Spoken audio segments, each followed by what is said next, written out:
Recession, inflation, market crash, housing bubble. Do these words scare you? I know one thing for sure is they generate a lot of clicks on YouTube. And it seems like every video I watch on this, they never really explain why they think what they think. They give some vague numbers and some vague explanation and dramatically but confidently tell you why they're right and why anyone that thinks differently is stupid. The problem is I'm starting to hear experts from both sides say two different things. The real question is, who's right? Well, I decided to dive into the numbers myself and look into the housing market and see if there really was a housing bubble coming. Turns out what I found out is downright shocking. I'm sharing with you what I discovered right now. Let's do it. Jonathan McCoy here at Land Room McCoy, and since my job deals with buying and selling homes, I wanted to know more about what to expect in the upcoming months and years as it pertains to the housing market. Problem is, listening to the experts usually leaves me wanting more. You see, I have a science background. That is molten iron coming down off of that, so really hot. This burns in the 2,000 to 3,000 degrees Celsius range. And when people just spout out numbers and ideas with no real explanation, it bothers me. I want explanations and reasoning, which usually is lacking on most YouTube videos. I figured that there were a lot of people out there like you and I that wanted further reasoning behind whether there is a housing bubble coming up or not. Thus, my big adventure into figuring out whether a housing bubble is inevitable. Here's what I found. Let me start by saying that this information was pulled from the US Census Bureau website, Realtor.com website, and Pew Research. And yes, I took some liberties in rounding some numbers as I go through the video just to make it easier on myself. Let's first start with two data points. One is the number of households in the US. The US in 2022 has approximately 132 million households. And a household is a person or persons living in a home that could be an apartment, townhome, condo, or detached home. And just to let you know, this isn't the total population. The average household actually has 2.5 people living in it. Be sure to keep that 132 million households in mind. Next, the data I collected was around the number of housing units in the US. There are approximately 142 million housing units. Housing unit is defined as a self-contained house, apartment, condo, townhouse, detached or attached accessory dwelling unit, or group home that contains living, sleeping, and cooking quarters. And we see that we have 132 million households and 142 million household units. That's good, right? That gives you 10 more million household units than households. Well, that is correct in terms of the numbers, but there are a few issues. Issue number one is household units and households need to be in the same location for this all to work out. If you have an extra 10 million household units, let's say in South Dakota, but the households themselves are in other states, then that's not very helpful for people looking for homes. Having the housing units in locations where people are moving to is important, but today we're just going to pretend that this isn't the case, that all the households and all the household units are in the same places together. That was the end of the story. No housing issues would exist because we'd have an extra 10 million homes available to choose from. But we obviously have issues. Issue number one is we have a lot of rental properties in the US. A lot. Now, this isn't a knock against investors. We need investors out there providing rental properties, and it's a great way to earn extra money for yourself. Everyone should look into owning rental properties, but that's a story for another day.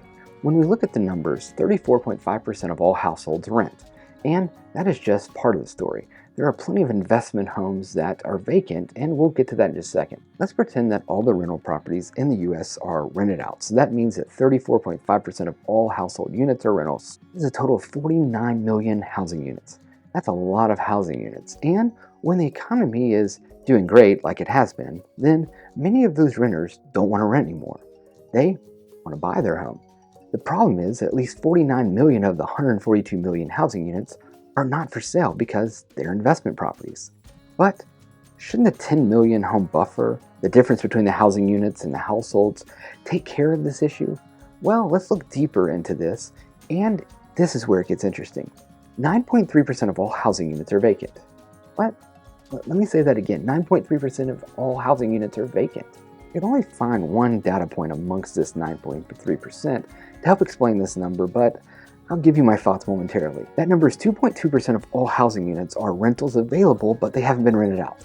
It means that 3.1 million homes are sitting empty and are investor owned, where the owner is trying to rent them out but has been unsuccessful. These could be long-term rentals or short-term rentals like what we find in Airbnb and VRBOs.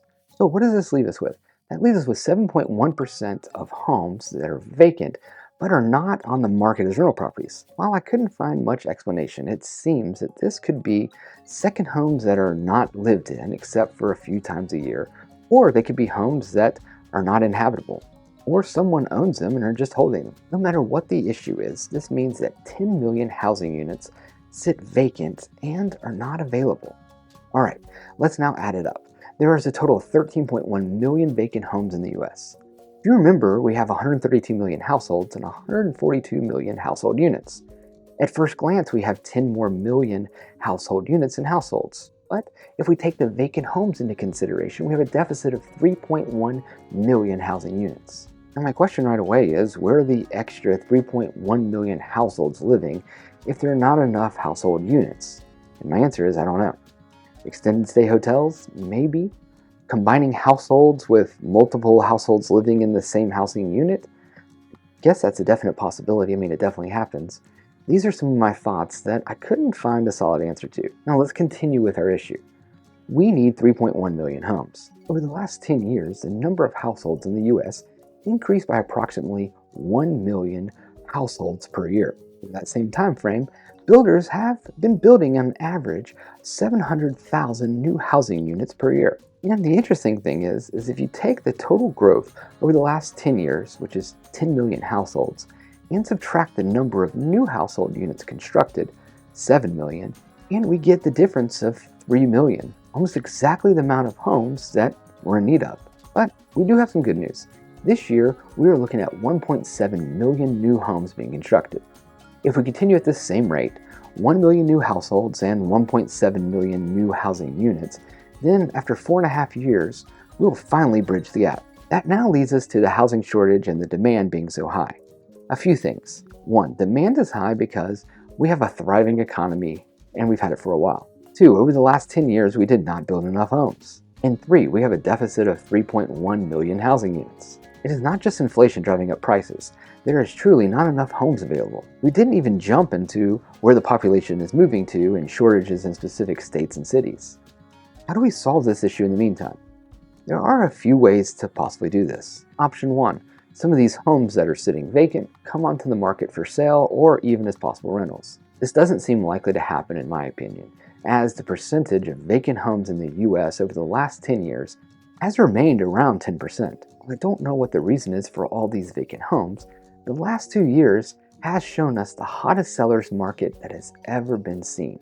And we still have about 10% of vacant homes. If someone's plans were to wait until a great market to sell or rent, then this would be the time. They'd be doing it right now. Option two, we build more homes, which is what's happening right now, but it's going to take a while to get these homes built. Option three, households start living together and we reduce the number of households that are there. With all that said, let's bring it back to why I think we won't see a bubble in the foreseeable future. Yes, I know housing prices have shot up, and they've shot up dramatically over the last year. Yes, I know interest rates have shot up. Yes, I know inflation has gone up.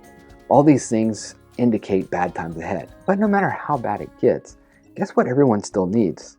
A home to live in. Housing is not like the latest iPhone coming on the market.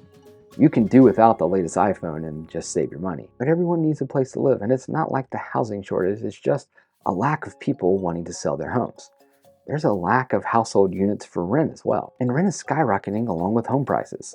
And while yes, we have seen some changes in the market, it isn't even close to what we would need for a massive decline in home values. But Jonathan, what about the crash in 2007? I would start by saying that was caused by very different issues.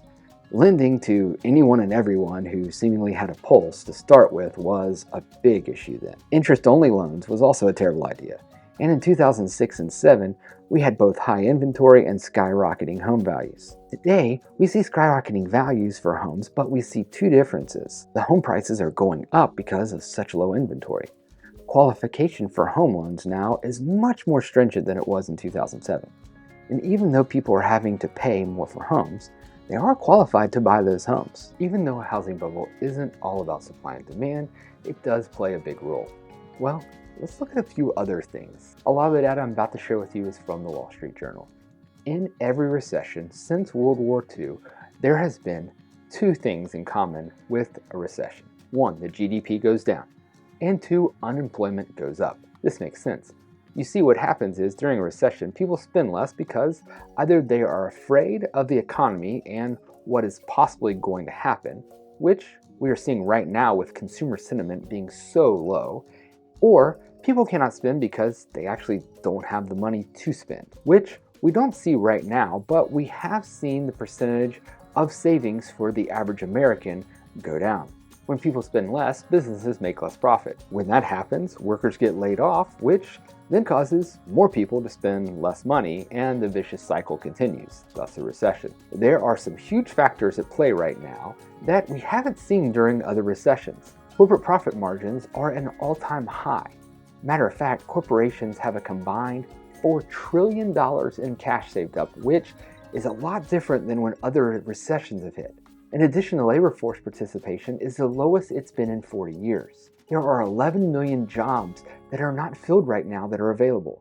Businesses have had a hard time hiring people, so letting them go right now doesn't make a lot of sense. For layoffs to start being a problem, we would not only need businesses to take away the 11 million unfulfilled positions that are out there right now, but we would need businesses also to start laying off workers that are currently employed. What is a definite possibility is that businesses with their $4 trillion in cash slowed down their spending, but don't let any of their workers go that they've had such a hard time finding in the first place. There is enough money in reserve right now that they can absorb the impacts of this possible recession coming.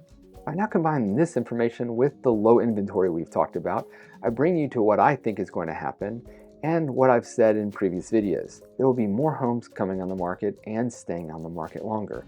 And these homes are not going to go for the crazy amounts over list price that we saw these past 2 years. Prices will slow down and maybe even level out. I don't foresee a drop in home values, but even if it does happen, I don't think it will be that significant as there's just too many factors in favor of home values staying high. I think for the next 2 or 3 years, we're going to continue to see the slight rise in home values. Now, I'm not going to say with 100% certainty that we're not in a housing bubble. What I am saying is I don't think we have to live in some kind of great fear like so many are putting out there. We'll reemphasize that when buying, selling, or investing in real estate, I always think you should have contingency plans. It also may not be worth the risk for some of you out there right now. If I were needing a home and planned on living there for the foreseeable future, then go right ahead and buy a home right now. If you're some type of short-term investor looking to flip homes, then maybe you do want to wait around to see what happens. Maybe you want to see if the market goes up or down. What I hope we can all avoid are the extreme headlines out there about crashes or booms making you act in a way that is not in your best interest. Hey, we all know the housing market has its ups and downs, but in the long run, if you hold real estate, it seems to always work out. Those are some of my thoughts. What about you? What do you think is going to happen to the real estate market? Put your comments below. I'd love to know your thoughts. But if you are looking to buy, sell, or invest in real estate, reach out. Let's talk. My contact information is below. Thanks, and I'll see you next time.